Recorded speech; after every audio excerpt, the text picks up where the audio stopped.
Hello dudes and dudeses, and welcome to this video about the Kelpinator version 2. You probably didn't know that I had already made a Kelpinator version 1, but I have years ago. But this is version 2 because kelp just got so much more interesting, and this small farm or big farm, whatever, produces 2 double chests of kelp per hour. So let's get into it.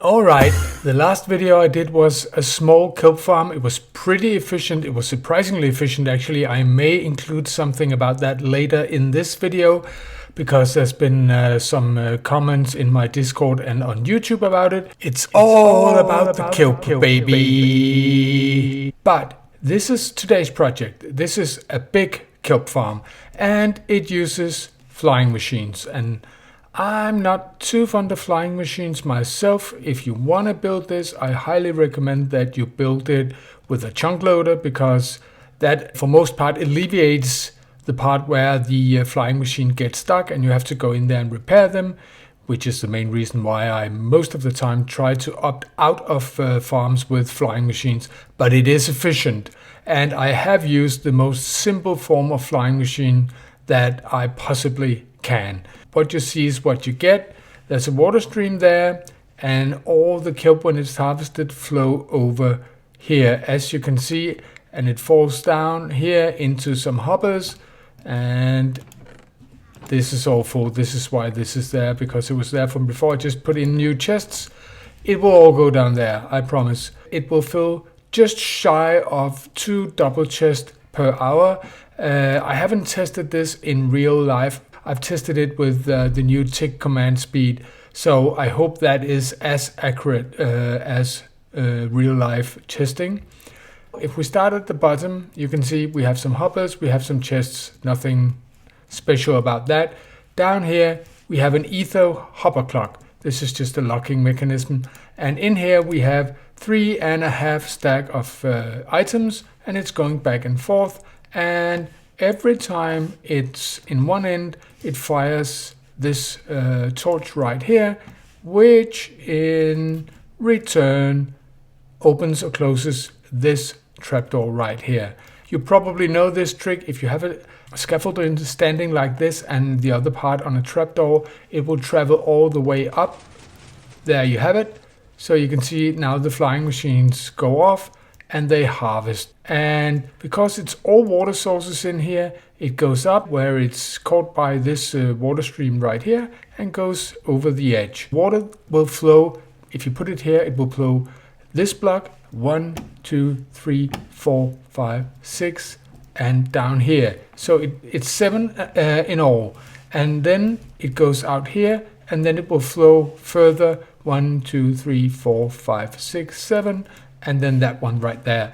So in this side of the farm, we have 2 layers of scaffolding. I'm so into this farm because of what I've been doing that I forgot to say, yeah, this is the farm using scaffolding in several ways. So if you don't know about that, please go check out my last video where I also use scaffolding in a smaller kelp farm setup that uses pistons and not flying machines. But the idea is, these are all waterlogged, and because these are waterlogged and the layers that we grow the kelp on inside is also waterlogged, and kelp does not have a hitbox that prevents anything from flowing through it, everything will flow up to the top right here and eventually be pushed over and fall down. If we go down into the farm, you can see this is how it looks. The kelp is growing on scaffolding, and it's 3 high. That's one of the changes I made in the design process. I started off with just having 2 because you always have to cut the kelp just over the 1, because sometimes 1 kelp can only grow 1. And it has to do with, if you look at the kelp and you put on F3 right there, and you can see this kelp age is 11. If you look at my right hand side, this is 13. This is 11, this is 7, this is 13, and it can go up to 24, and it can only be 25 in all. So sometimes some of these kelps will only grow 1. So this won't always happen, so you need to harvest them at, oh my god. But you can see we have 1 layer up here and it's 3 high. We have 1 layer here, it's 3 high, and then we have 1 layer here that is 3 high, and it's all harvested at this level. Down here we have the easiest form of flying machine, basically 2 pistons, sticky pistons, pushing some slime blocks like that with 2 observers. That's it. And the light is just for show. For anyone who's been working with flying machines, you know that it can be wider, it can be longer, because the push limit for each one is 12. Each piston is 12, and then you have to deduct some of this. So it could be wider, but the scaffolding can't. If you have scaffolding like this and you want to build it out, then you don't do that. You do like that. And you can see it falls down right here. So it goes 1, 2, 3, 4, 5, 6, and then 7. Then you have to have something else. So it's basically 2 of these that meet in there. That's how I determined the width of this farm. Returning down here, you can see that's basically it. There's some scaffolding placing, but you do that from the side and from the other side.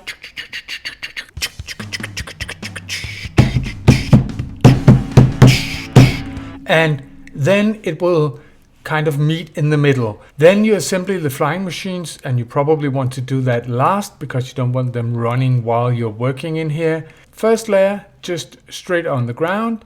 Next layer, right here.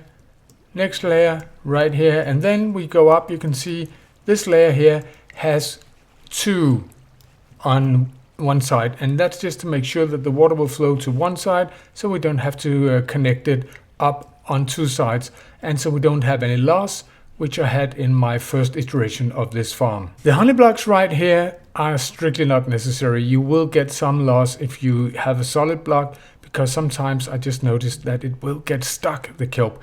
But you could use, if you don't have honey blocks, you could use chests, basically any block that is smaller than a full block, but not walls, because walls are too much and they will go out on this side. Then you would need to collect it on this side. But for instance, you can change it out with chests.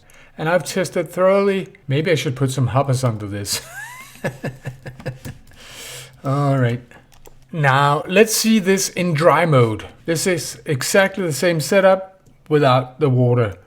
And you can see it's easier to see. So if you want to build it, you can go in here and take a look around, see, count the blocks, stuff like that. Take a closer look. So there's basically only one good way of building this farm, or waterlogging it, because that is the only major thing with this farm. The rest of it is easy peasy, and I even think that using this design of flying machine, which is something is wrong on this one, it's because I copy pasted it over. Hang on, that's not right.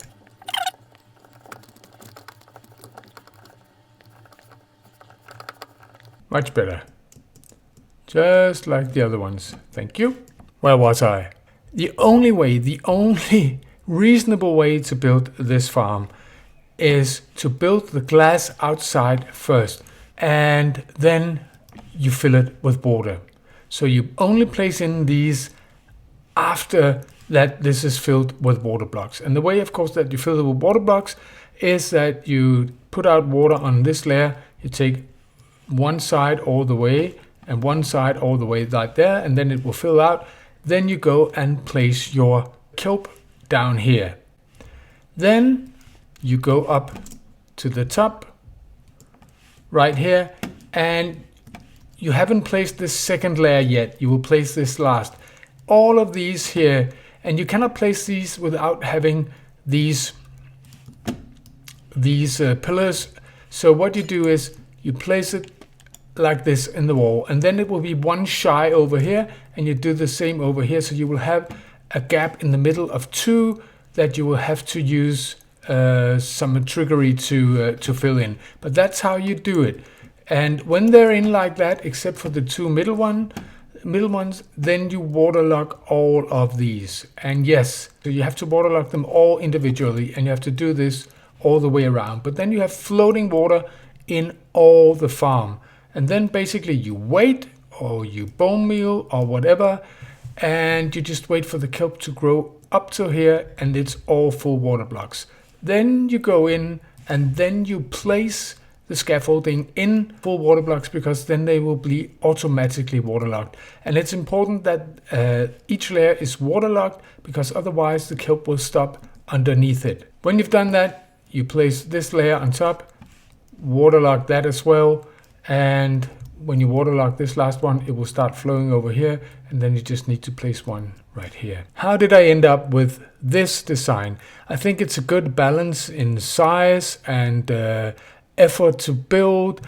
And if you want a flying machine farm, which you probably do if you want a large amount of kelp, a really large amount of kelp, then this is fairly easy to build, I think. And it uses scaffolding because I was interested in scaffolding in the latest video. And my process for building it, well, we have to start down here. This down here was the design that I came up with first. Very similar, except it had 4 flying machines, and it has a hole in the middle, because I thought the flying machines, a flying machine that stopped because it got unloaded, even though I have put 2 water sources, one running that way, one running that way. And even though I had put honey blocks here, and I've tried different other techniques, there's always some loss up here at the top, simply because some will get up exactly in the middle between them and stay there. And you know, when one is there, then it kind of bundles together, and you can have like a stack or half a stack you miss just by this setup right here.